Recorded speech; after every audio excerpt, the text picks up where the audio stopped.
क्या दफ्तरों के चक्कर लगा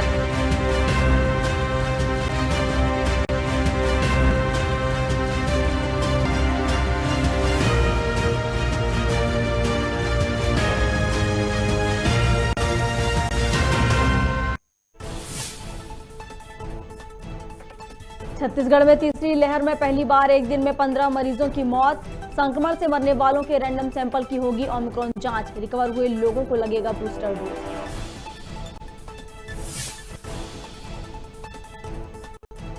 मुंबई के तांडदेव इलाके में 20 मंजिला इमारत में लगी भीषण आग। आग लगने से 2 लोगों की मौत, 19 से ज्यादा लोग झुलसे।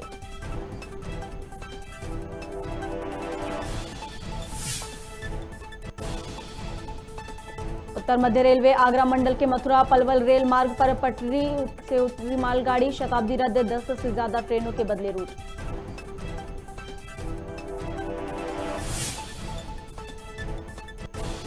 मध्य प्रदेश में 24 घंटे में 9,603 नए केस। 5 महीनों के मुकाबले 21 दिन में 24 मौतें। कोरोना संक्रमण की तीसरी लहर अब ले रही जान।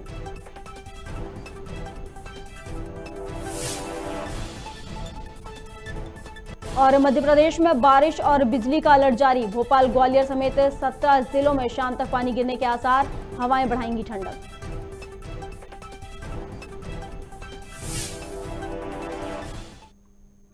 नमस्कार, मैं हूं आपके साथ प्रियंका गुप्ता। खबर भारत देख रहे हैं आप। चलिए बढ़ते हैं खबरों की ओर। चिकित्सा शिक्षा मंत्री विश्वास सारंग ने प्रेस कॉन्फ्रेंस आयोजित की, जिसमें मंत्री सारंग ने बताया कि 24 घंटे में कोरोना के 11,274 नए केस सामने आए हैं। वहीं एक्टिव केस की संख्या 61,381 है। वहीं मंत्री सारंग ने बताया कि 23 जनवरी को मुख्यमंत्री शिवराज सिंह चौहान सुभाष नगर ROB ब्रिज का लोकार्पण करेंगे।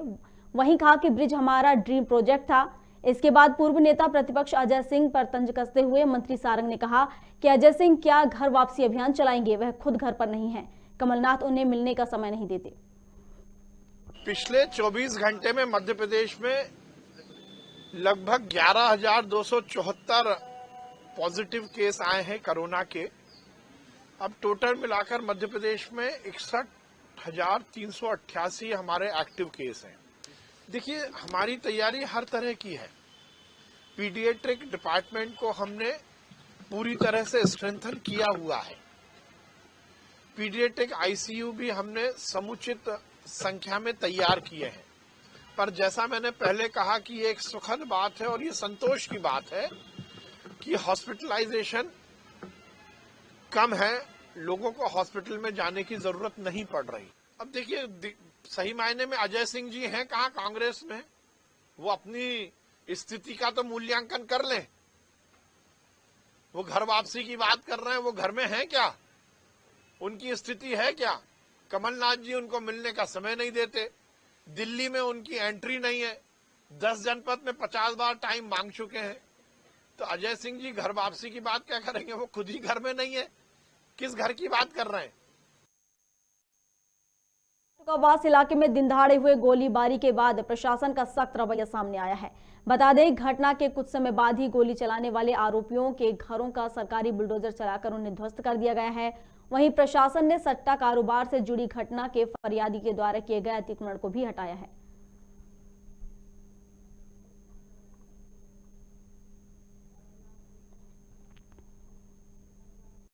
कांग्रेस उपाध्यक्ष PP शर्मा ने कहा कि गुना सांसद KP यादव ने राष्ट्रीय अध्यक्ष JP नड्डा को पत्र लिखा है, जिससे पता चलता है कि भाजपा में कुछ ठीक नहीं चल रहा है, जिसे लेकर कांग्रेस ने भाजपा को आड़े हाथों लिया है। पत्र में यादव ने केंद्रीय मंत्री ज्योतिरादित्य सिंधिया के समर्थक मंत्रियों पर पार्टी के सिद्धांतों को तोड़ने का आरोप लगाया है। उन्होंने लिखा है कि केंद्रीय मंत्री के समर्थक पार्टी का माहौल खराब कर रहे हैं।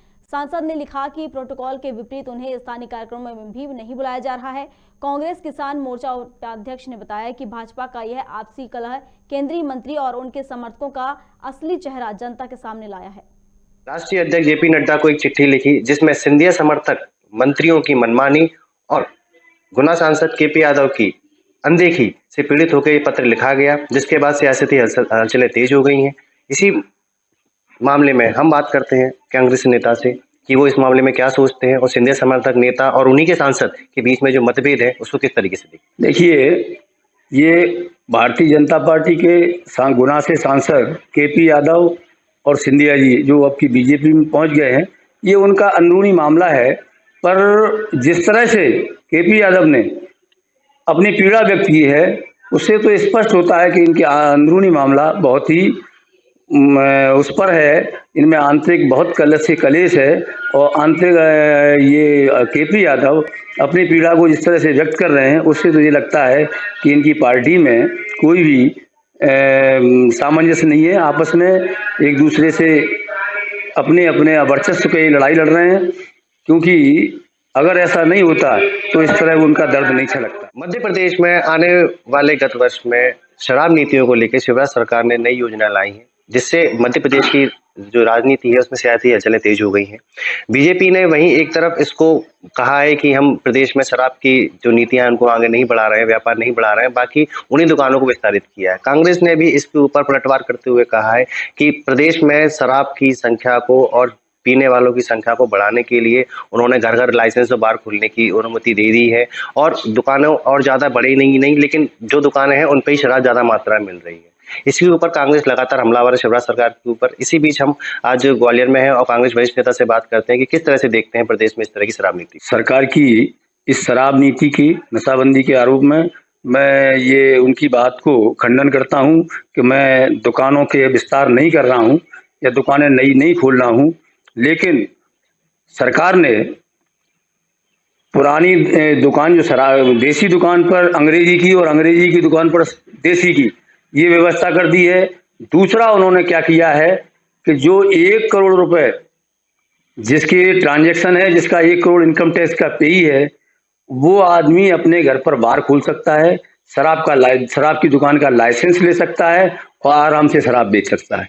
क्या ये दुकान विस्तारण की नीति में नहीं आता, या ये दुकान बढ़ने के क्रम में नहीं आता? क्या सरकार का ये कहना कि हम दुकान नहीं बढ़ा रहे हैं, पुरानी जितनी दुकानें थी उतनी रखते हैं, लेकिन इस तरह से इन्होंने जो प्रक्रिया को शुरू करने जा रहे हैं उससे दुकानें बहुत बढ़ेंगी, क्योंकि इनकम टैक्स 1 करोड़ रुपए इनकम टैक्स तो अब जगह जगह हर मोहल्ले में 1-1, 2-2, 3-3, 4-4 मिलेंगे। तो इसका मतलब शराब की दुकानों का वो सब्जी की दुकान बनाना चाहते हैं क्या? आम जन को, छोटे छोटे बच्चों तक को शराब परोसना चाहते हैं क्या? इस तरह के कार्य करेंगे तभी तो जनता की नजरों में गिरेंगे, और तभी तो ये समझ में आया कि इनकी कोई जन भावना इनके मन में नहीं है, न जनता के प्रति इनका कोई सरोकार है। ये तो अपने वर्चस्व के लिए खेल लड़ते हैं, वर्चस्व के लिए जीते हैं, वर्चस्व के लिए काम करते हैं और वर्चस्व के लिए क्षेत्रीय प्रतिनिधि बनते हैं। जैसा कि आपने कि यहाँ पे कांग्रेस पार्टी ने भी बीजेपी पार्टियों के नेताओं और प्रतिनिधियों के आपसी कलह को अपना खुद का एक कमजोरी बताई है, जो कि आने वाले समय में जनता के सामने आएगी और जिससे हो सकता है कि पार्टी को कुछ प्रभाव भी पड़े। कैमरा पर्सन शारिक हुसैन के साथ खबर भारत, हेमंत कुमार। कोरोना का कहर बढ़ता ही जा रहा है। अनूपपुर के राजेंद्र ग्राम में 11 पुलिसकर्मी संक्रमित पाए गए हैं, जिन्हें होम आइसोलेट किया गया है। बता दें 2 दिन पहले ही पुलिसकर्मियों की कोरोना जांच हुई थी, जिसके बाद क्षेत्र में एक्टिव केसों की संख्या 68 हो गई है।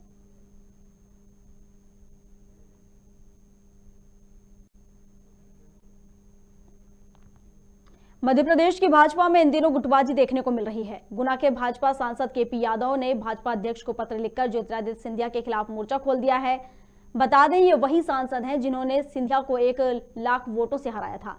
केपी यादव ने पत्र में सिंधिया समर्थक मंत्रियों और सिंधिया समर्थकों द्वारा भाजपा के पुराने कार्यकर्ताओं की उपेक्षा और उन्हें प्रताड़ित करने के आरोप लगाए हैं।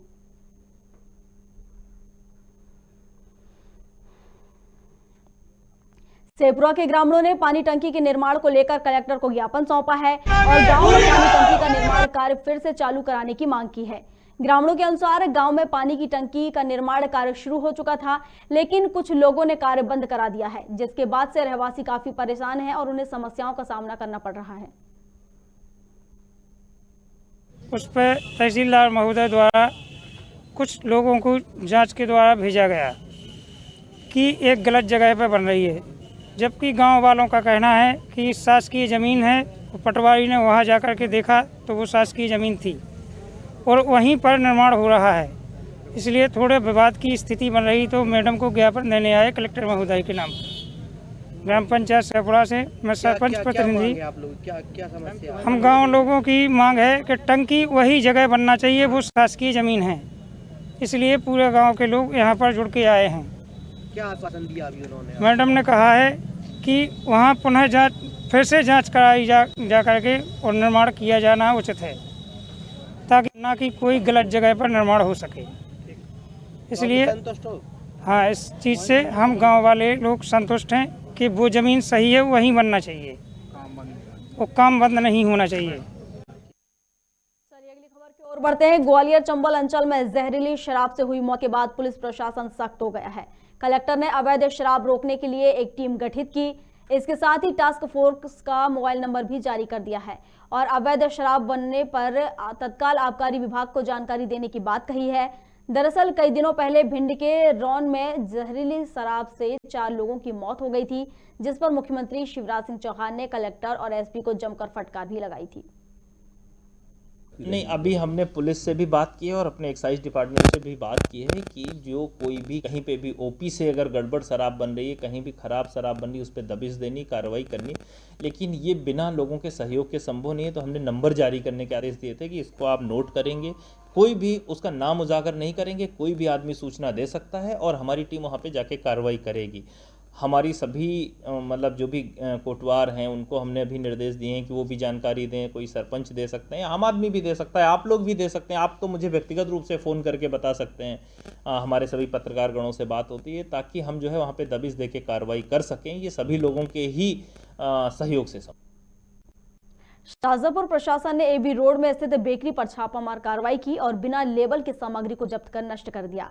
साथ ही दुकान को सील करने की भी बात कही है। जानकारी के अनुसार बेकरी से एसडीएम मंजूषा विक्रांत राय के घर ब्रेड का एक पैकेट आया था जो बदबूदार और बिना लेबल का था, जिसकी सूचना मिलते ही प्रशासन ने बेकरी पर जाकर जांच पड़ताल की, जहां 6 माह एक्सपायरी डेट के सामान सहित बिना लेबल की कोल्ड ड्रिंक भी पाई गई।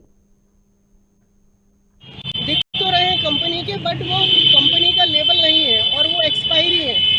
तो ये तो बहुत ही गंभीर अपराध है कि लोकल आइटम के साथ में जो ब्रांडेड आइटम है वो भी एक्सपायरी रख करके बेच रहे हैं। मैडम क्या दुकान को सील भी किया गया? नहीं, अभी तो हमारी कार्रवाई चल रही है और जो भी होगा इसमें ज़रूरत पड़ेगी तो एफआईआर भी कराई जाएगी, ज़रूरत पड़ेगी तो। मैडम एनी टाइम जो बेकरी है उसकी और जगह भी फ्रेंचाइजी है, बहुत सारी जगह इनकी दुकानें हैं, तो क्या उन पर भी कार्रवाई की जाएगी? हमने सुजालपुर में भी एसडीएम साहब को ये अपॉइंट दिया है, वहाँ भी वो जांच करेंगे। इसी क्रम में शाहजहांपुर में भी फर्जी ढंग से तेल की पैकिंग कर बेचने वाले व्यापारी के यहां प्रशासन ने छापामार कार्रवाई की। बता दें कि व्यापारी खुले तेल को फर्जी तरीके से पैकिंग कर बेचता था। वहीं अपर कलेक्टर ने बताया कि शासन को टैक्स का चूना लगाने के साथ ही आमजन के स्वास्थ्य के साथ खिलवाड़ कर रहे तेल को लेकर पैकिंग कर बेचा जा रहा था। कार्रवाई के दौरान 11 तेल के ड्रम बरामद हुए हैं, जहां एक ड्रम में तेल की क्षमता 180 लीटर है। अपर कलेक्टर ने कहा मामले की जांच कर कार्रवाई की जाएगी। काफ़ी दिनों से आ रही थी इसको लेकर के और फिर आज हम लोग यहाँ पे पहुँचे हैं तो देखा है कि मेन रोड पे रास्ते में करीब इनके 11 जो बड़े टंकियाँ हैं, जिसमें कि एक बड़े ड्रम है जिसमें कि लगभग एक ड्रम में 180 लीटर खाने का तेल खुला हुआ, जिसमें कोई लेबल नहीं है, कुछ भी नहीं है, ऐसा भरा हुआ है और ऐसे 11 ड्रम भरे हुए हैं। फिर ये अंदर एक पाइप डाल करके मेन रोड क्रॉस करते हुए एक पाइप डालते हैं और इनकी एक मशीन है जिससे ये रिफिलिंग करते हैं। उस पाउच फिर ये कुछ इनके यहाँ कुछ पाउच मिले भरे हुए जिसमें कि ये लिखते हैं ये प्रोटीन वैल्यू है, ये विटामिन ए है, इतना इतना विटामिन डी है, लेकिन इनके पास कोई लेबोरेटरी नहीं है। जितना माल इनके स्टॉक में आया दिख रहा है, जितना इन्होंने बिल दिए दिखाए, जो इनको जो ये तथाकथित तौर पे एक फर्म बता रहे हैं कोई अभी करके है, वहाँ से ये माल खरीदते हैं और यहाँ पे ये बेचते हैं। लेकिन जो इनकी पैकिंग हुई है वो बहुत इनसफिशिएंट है। वास्तव में जो हमें रसीद कट्टे मिले हैं उसमें शहर के जितने भी बड़े प्रतिष्ठान हैं, होटल व्यवसायी है, शादी वाले घर हैं, वो इनसे माल खरीदते हैं। इनके पास में किसी भी व्यापारी को या किसी व्यक्ति को जो इन्होंने बेचा है माल जिसको, उसका कोई बिल इनके पास नहीं है। सारा का सारा ये सरकार को चूना लगा रहे हैं, उपभोक्ता को चूना लगा रहे हैं, उसकी हेल्थ से खिलवाड़ कर रहे हैं। रतलाम के भाटुंगावास क्षेत्र में सट्टे की रंगदारी लेने पहुंचे बदमाशों ने अपने 2 साथियों के साथ गोलियां चलाई, जिसके बाद आक्रोशित हो गई जनता और उन्होंने पुलिस की कार्यप्रणाली को लेकर एसपी हेमंत चौहान के समक्ष जमकर हंगामा किया। घटना की सूचना पर एसपी गौरव तिवारी मौके पर पहुंचे। एसपी ने मामले को गंभीरता से लेते हुए माड़क चौक थाना प्रभारी दिलीप राजौरिया सहित बीट प्रभारी एएसआई निशा चौबे और एएसआई दिनेश कुमारी को निलंबित कर दिया है। एसपी ने बताया कि आरोपी की तलाश की जा रही है, जल्द आरोपी गिरफ्तार किए जाएंगे। झगड़े होते, गाली गलौज होती है, बाहर के मोहल्ले की लेडीज यहाँ पे आने में कतरा है, इस मोहल्ले के अंदर आना नहीं। हमारा मोहल्ला बदनाम मोहल्ला हो चुका है, बदनाम मोहल्ला हो चुका है। बाहर के मोहल्ले की लेडीज इस मोहल्ले में आना नहीं चाहती है। हम तो चाहते हैं कि यहाँ एक सट्टा गली करके यहाँ बोर्ड लगा दे, दोनों तरफ सट्टा गली। प्रशासन को मालूम है और बाहर के लोग आकर के यहाँ गुंडागिर्दी करते हैं, तलवारबाजी करते हैं और आज तो गोलियां चल गई, 4 गोलियां चली यहाँ। और यहाँ जुआ सट्टा तो ऐसा चलता है कि मेला लगता है, पुलिस के लोग आते हैं, अंधे होके निकल जाते हैं, उनको नहीं दिखता। सब लोगों को दिखता है, इनको नहीं दिखता है। तो ये अधिकारी जो बैठे हैं ये क्या कर रहे हैं, टीआई साहब क्या कर रहे हैं, एसपी साहब क्या कर रहे हैं नगर के अंदर, ये उनकी छत्र छाया में ही सब काम चल रहा है। पुलिस को इसके बारे में शिकायत की गई। इसमें अभी शाम की घटना है, ये हरदेल वाला पिपली भाटों के वास की घटना है। अभी वहाँ पर एक सोहन लाल राठौड़ और जावेद घोषी नामक 2 लोग हैं जो बालाजी नमकीन पे कार्य करते हैं। यह कहना है कि अभी मोटरसाइकिल पर सवार 3 लोग आए, जिनको ये गोलू सांवली, अकबर घोषी और अफसार नाम से बता रहे हैं कि ये तीनों आए, इनसे पैसा मांगा कि आप सट्टा चलाते हो, उसका पैसा दीजिए। यह कहना है कि मैंने बताया कि मैं कोई सट्टा नहीं चलाता हूँ। इस बात पर लोगों ने रुष्ट होकर इनके ऊपर फायरिंग किया। घटनास्थल पर जो एम्प्टी राउंड मिले हैं उसके बेसिस पर ये .32 mm का अवैध पिस्टल से फायरिंग किया जाना प्रतीत होता है। इस पर इन तीनों के खिलाफ नामजद FIR किया जा रहा है। घटनास्थल में गया था, वहाँ जो मोहल्ले वासी हैं उनसे चर्चा करते, वहाँ उनमें काफ़ी आक्रोश था इस बात को लेकर कि 3 दिन पहले भी इस तरह की घटना घटित हुई थी, जहाँ तलवार लेके ये लोग आए थे और इन्होंने पैसा मांगने का प्रयास किया। उस पर भी शिकायत किया इन्होंने थाने पर, लेकिन कोई कार्रवाई नहीं हुई। मामला काफ़ी गंभीर है, चूँकि रहवासी इलाके का घटनाक्रम है। इसमें थाना प्रभारी के नॉलेज में आने के बाद भी पुख्ता कार्रवाई न होने के कारण आज इतनी बड़ी घटना घटित हुई है। इसके लिए थाना प्रभारी दिलीप राजौरिया और 2 बीट प्रभारी सब इंस्पेक्टर निशा चौबे और दिनेश भाभी इन तीनों को निलंबित किया गया है तत्काल प्रभाव से। और इसमें जांच दी गई है एडिशनल एसपी सिटी को कि तथ्यों की जांच करें, अगर और भी किसी की संलिप्तता पाई जाएगी तो उसके खिलाफ कार्रवाई किया जाएगा। अभी कोई गिरफ्तारी नहीं हुई है, अभी तलाश चल रही है, जल्दी ही गिरफ्तार करेंगे। टीमें लगा दी हम लोगों ने। हाईकोर्ट ने बीते दिनों हबीबगंज रेलवे स्टेशन का नाम गौड़ रानी कमलापति के नाम पर रखने के खिलाफ दायर एक जनहित याचिका को खारिज कर दिया है। न्यायमूर्ति शीले नाडू और सुनीता यादव की पीठ ने याचिकाकर्ता अहमद सईद कुरैशी पर 10,000 रुपए का जुर्माना भी लगाया है। बेंच ने कहा कि यह एक तुच्छ याचिका है। वहीं इस मामले पर बीजेपी प्रदेश अध्यक्ष डॉक्टर दुर्गेश केसवानी ने कहा कि हाईकोर्ट के इस फैसले पर धन्यवाद अदा करना चाहता हूं, जिन्होंने भोपाल की जनता की भावनाओं को समझने का काम किया है। देखिए, सबसे पहले तो मैं माननीय उच्च न्यायालय का धन्यवाद करना चाहता हूं, साधुवाद करना चाहता हूं, जिन्होंने भोपाल की जनता की भावनाओं को समझने का काम किया और उनकी भावनाओं के अनुरूप हबीबगंज का नाम रानी कमलापति रहने दिया। यह हार उन लोगों की है जो हबीब के समर्थन में उच्च न्यायालय में गए थे, और करारा तमाचा यह उनके गाल पर भी है जो एक विशेष वर्ग की बात करते हैं, तुष्टीकरण की बात करते हैं। यह जीत भोपाल की जनता की जीत है। राजधानी भोपाल के कोलार थाना क्षेत्र में एक कार ने दूसरी कार को टक्कर मार दी, जिससे दूसरी कार 360 डिग्री घूमी और राहगीर को कुचल दिया। पुलिस हैरान है कि दोषी कौन है। हादसे का सीसीटीवी फुटेज सामने आने के बाद पुलिस यह नहीं समझ पा रही है कि मुख्य आरोपी कौन है, असल में गलती किसकी थी। मामले को लेकर पुलिस कानून के जानकारों की मदद ले रही है। हालांकि पुलिस ने एक कार के ड्राइवर के खिलाफ प्रकरण दर्ज कर लिया है।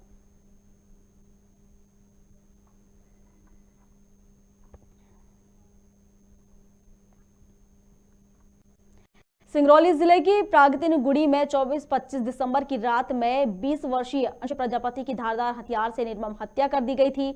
परिजनों ने कांग्रेस शासन के पूर्व मंत्री वंशमणि प्रसाद वर्मा द्वारा सुनियोजित षड्यंत्र के तहत राजनीतिक द्विवेश की भावना से हत्या करने के आरोप लगाए हैं। वहीं परिजनों ने घटना की जांच में लीपापोती करने और साक्ष्यों को नष्ट करने के दोषी पुलिस अधिकारियों को निलंबित करने की मांग की है और परिवार को न्याय दिलाने के लिए सीबीआई जांच की भी मांग की है। हमारा ये कहना है कि हमारा उच्च स्तरीय जांच हो और जिसमें सभी मुलजिम पकड़े जाएं, और जो भी और अगर नहीं पकड़े जाते हैं तो हम लोग यहीं धरना प्रदर्शन करेंगे और जान भी देंगे। हमारे लड़के का 24 दिसंबर 2021 को रात्रि में मर्डर हो गया, जिसमें हम लोगों का मान लीजिए कि उधर से सब जांच पड़ताल हुआ, जिसमें 3 मुलजिम पकड़े गए हैं और उसमें अभी कम से कम 5 लोग और हैं, और जो अभी नहीं पकड़े गए हैं। कहाँ की घटना है ये ग्राम तिनगुड़ी पुलिस चौकी तिनगुड़ी थाना सरही जिला सिंगरौली का है। आपने वहाँ पे एसपी और आईजी को संपर्क किया? जी, सबको आवेदन दिए हैं श्रीमान जी, लेकिन कोई जांच पड़ताल नहीं हुआ। हम लोग आमरण अनशन पे बैठे थे। 9वें दिन सांसद महोदया जी, रीति पाठक जी और आदरणीय हमारे विधायक जी देवसा के सुभाष वर्मा जी और माननीय कलेक्टर साहब जी, माननीय एसपी साहब जी, सब लोग गए और जी। अभी आप जो भोपाल आए हैं जी अभी आपने सीएम साहब को लगाया कुछ इसको? ठीक है जी, आवेदन तो दे के आए हैं श्रीमान जी, लेकिन अभी तक हम लोगों का कोई सुनवाई नहीं हुआ है। आवेदन दे के आया हूँ। नाम बताइए आपका। अंकिता प्रजापति, अमरेश कुमार प्रजापति, उनकी मैं पत्नी हूँ। ग्राम तिंगुड़ी, थाना सरई। हम ये चाहते हैं कि जितने उनके हत्याकांड हैं उनके सबूत मिलने चाहिए हमको, और सीआईडी जांच चाहिए और सीबीआई जांच चाहिए हमको। अब जब तक वो जितने लोग हैं उनको मारे गए हैं, वो सब लोगों को पकड़े जाए और कड़ी से कड़ी उन लोगों को सज़ा दिया जाए। लेकिन हम लोग उतना सिंगरौली से आए हैं, लेकिन वहाँ नहीं कोई सुनवाई हुआ। हम आए हैं भोपाल में, मेरा सुनवाई नहीं हुआ तो हमें अपनी हत्या कर देंगे यहीं। और हम ये चाहते हैं, वो तो चले गए और हमको सरकार की तरफ से हमको भी कुछ चाहिए जीने खाने के लिए। हम कहाँ जाएंगे और क्या करेंगे? मेरा पढ़ाई लिखाई है, कौन मेरा खर्च करेगा? हमको नौकरी चाहिए, कुछ दिलवाया सरकार हमको, बस इतना मेरा कहा। जिस पर मेरे भतीजे का मर्डर हो गया है और उस मर्डर पर वहाँ पर कोई सुनवाई नहीं हुई। हम लोग बहुत आमरण अनशन पर बैठे थे और सारे ऑफिसरों को वहाँ दिए अपना कागजात, नहीं हुआ, इसलिए हम लोग यहाँ आए हैं भोपाल में आए हैं। यदि हमारा उच्च स्तरीय सीबीआई जांच नहीं होती है तो हम लोग यहीं पर अपना जीवन दान दे देंगे, यही हमारा मांग है मेन साहब। और इसमें से आरोपित हैं 8 लोग कम से कम।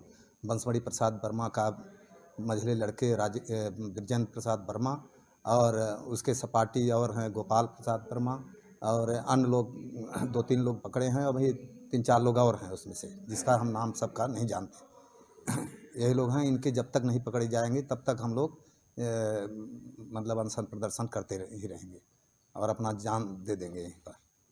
ये हमारे जो अमरेश भतीजा को जो घटना हुआ है, तो इसका रिलेशन तो वही है चुनावी, लेकिन उसका कुछ न कुछ हमको जानकारी मिला। हमारा मकान जो है, स्कूल है वो प्राइवेट विद्यालय, तो लगभग घटना की 1 किलोमीटर पर हमारा मकान है। उसी में शाम को मैं सोए थे और बच्चे दिन में उसमें पढ़ाता है मास्टर, और हम तो शाम को ही सोए थे। तो हमारे स्कूल की बगल में मोटरसाइकिल लगभग 1-1:30 बजे स्टार्ट हुई। अच्छा, स्टार्ट हुई जब, तो हमने सोचा कि कैसे मोटरसाइकिल इतना समय यहाँ स्टार्ट हो रही है। अच्छा, फिर हमने दरवाज़ा खोला। जब दरवाज़ा खोला तो 3 आदमी उसमें बैठ करके प्रकाश में हमको दिखाया, ब्रजेंद्र वर्मा जी और एक गोपाल और एक प्रदीप। तो वो हथियार भी देखे, हम टांगे हुए लिए रहे, गाड़ी में हाथ में पकड़े रहे। हमारे घर की बगल से वो निकले और डायरेक्ट ये लोग चले गए हमारे गांव में मंत्री जी की द्वार पे। आपने उनको पहचान लिया था? जी, पहचाने। क्या क्या नाम है उनकी? नाम है एक ब्रजेंद्र वर्मा और ये गोपाल प्रजापति, ग्राम टेढ़िया का है वो, और एक जो अपराधी पकड़ा गया है प्रजापति, उन्हीं का वंशमणी चाचा को हमारे नाती। मारते तो नहीं देखा, ये तो हम नहीं कह सकते हैं जब मारते नहीं देखा, लेकिन गाड़ी की आवाज़ भी सुना। हम जाग करके और उनको देखे, बल्ब की रोशनी से हम उनको देख लिए। इसके बाद मैं अपना डर की मारे, ये पता नहीं कि कैसा आदमी होगा, दरवाज़ा बंद कर दिया। वो गाड़ी फिरी मंत्री जी घर की तरफ, जाके गाड़ी गांव में खड़ी हो गई। अच्छा, अब रात में हम वहाँ बिताए। सुबह टाइम हमारा भाई अब उसी में के रास्ते है वो जहाँ मर्डर हुआ था, उसी में जब हम सोचे कि जा करके हम ये रात वाला के पुलिस वालों को जानकारी दे दें कि भाई इतने रात हमने यहाँ आदमी देखा तो वहाँ भाई हल्ला गुल्ला मचा था, है ना। अच्छा, तो ये सुने कि क्या बताएं मॉडल हो गया अमरेश जी का, तब हम पुलिस वालों को सूचना भी उस समय पर नहीं दिए। में कुछ खबर भारत में खबरों का सिलसिला लगातार जारी है। अधिक अपडेट्स के लिए आप बने रहिए हमारे साथ और देखते रहिए खबर भारत। नमस्कार।